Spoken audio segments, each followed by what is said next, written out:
রাধে রাধে। আজ আমরা উৎপন্ন একাদশী মাহাত্ম্য কথা রস আস্বাদন করব।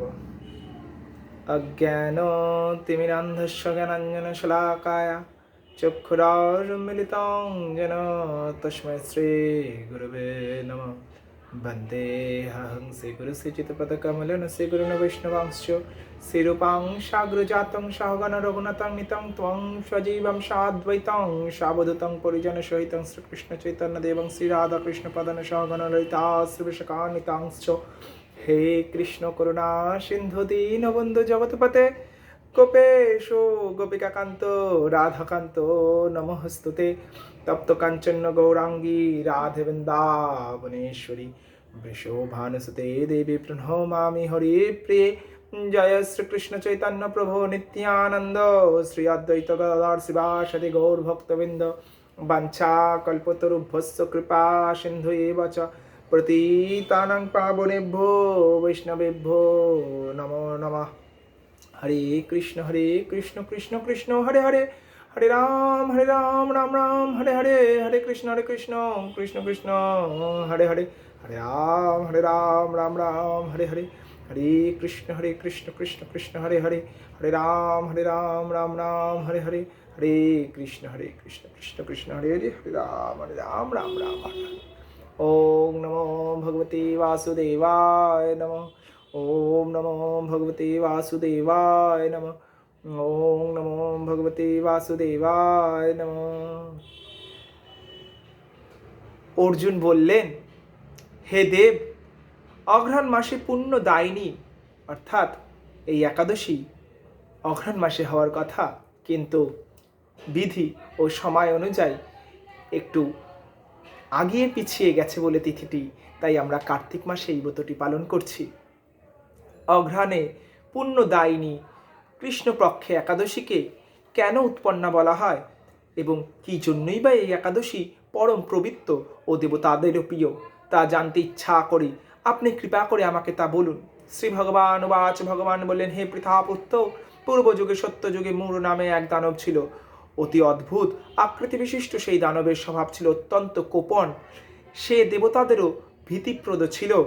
যুদ্ধে দেবতাদের এমনকি স্বর্গরাজ ইন্দ্রকেও পর্যন্ত পরাজিত করে স্বর্গ থেকে বিতাড়িত করেছিল। এইভাবে দেবতারা পৃথিবীতে বিচরণ করতে বাধ্য হয়েছিল।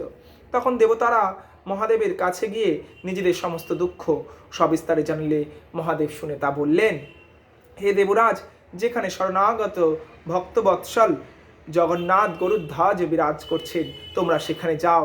তিনি আশ্রিতদের পরিত্রাণকারী, তিনি নিশ্চয়ই তোমাদের মঙ্গল বিধান করবে। দেবাদিদেবের কথা মতন দেবরাজ ইন্দ্র দেবতাদের নিয়ে ক্ষীর সমুদ্রের তীরে গমন করলেন। জলে শায়িত শ্রী বিষ্ণুকে দর্শন করে দেবতারা হাত জোর করে তার স্তব করতে লাগলেন। স্তুতির মাধ্যমে নিজে নিজে দৈন্য ও দুঃখের কথা তাকে ভগবানকে জানালেন। ইন্দ্রের কথা শুনে নারায়ণ বললেন, হে ইন্দ্র, সে মূঢ় দানব কিরকম, সে কেমন শক্তিশালী তা আমায় বলো। ইন্দ্র বললেন, হে ভগবান, প্রাচীনকালে ব্রহ্ম বংশে তালজঙ্গা নামে এক দানব ছিল। তারই অতি পরাক্রম এক পুত্র, এর নাম মূঢ়। এ অত্যন্ত বলশালী, ভীষণ উৎকট ও দেবতাদেরও ভয় উৎপাদনকারী। সে চন্দ্রাবতী নামে এক পুরীতে বাস করে। স্বর্গ থেকে আমাদের বিতাড়িত করে তার স্বজাতি কাউকে রাজা, কাউকে বা দিকপাল রূপে প্রতিষ্ঠিত করে এখন সে দেবলোক সম্পূর্ণরূপে অধিকার করেছে। তার প্রবল প্রতাপে আজ আমরা পৃথিবীতে বিচরণ করছি। ইন্দ্রের কথা শুনে ভগবান দেবদ্রোহী প্রতি অত্যন্ত ক্রোধান্বিতা হলেন। তিনি দেবতাদের সঙ্গে চন্দ্রাবতী পুরে গেলেন। সেই দৈত্যরাজ শ্রীনারায়ণকে দর্শন করে পুনঃ পুনঃ গর্জন করতে লাগলো। দেবতা ও অসুরের মধ্যে তুমুল যুদ্ধ শুরু হয়ে গেল।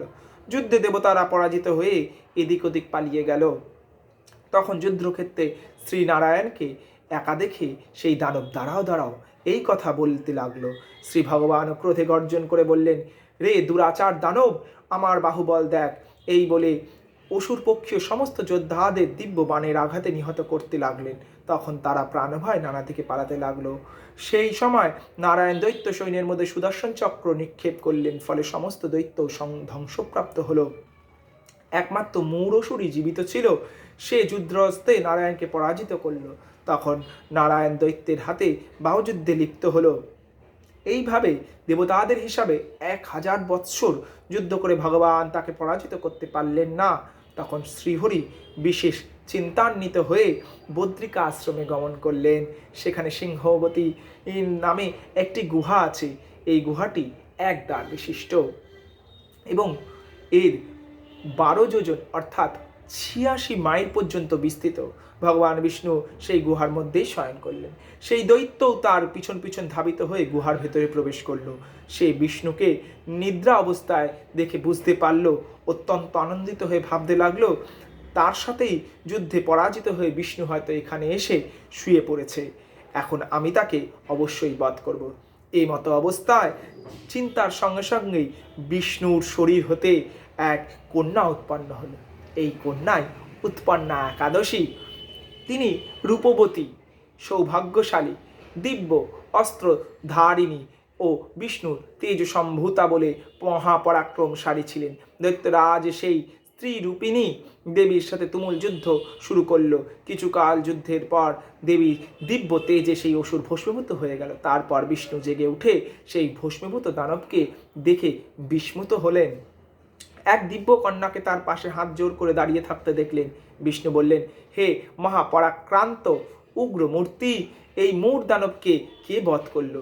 যিনি একে বধ করেছে তিনি নিশ্চয়ই প্রশংসনীয় কর্ম করেছেন। সেই কন্যা বললেন, হে প্রভু, আমি আপনারই শরীর থেকে উৎপন্ন হয়েছি। আপনি যখন ঘুমিয়েছিলেন তখন এই দানব আপনাকে বধ করতে চেয়েছিল, তা দেখে আমি তাকে বধ করেছি। আপনাদের কৃপাতেই আমি তাকে বধ করতে পেরেছি।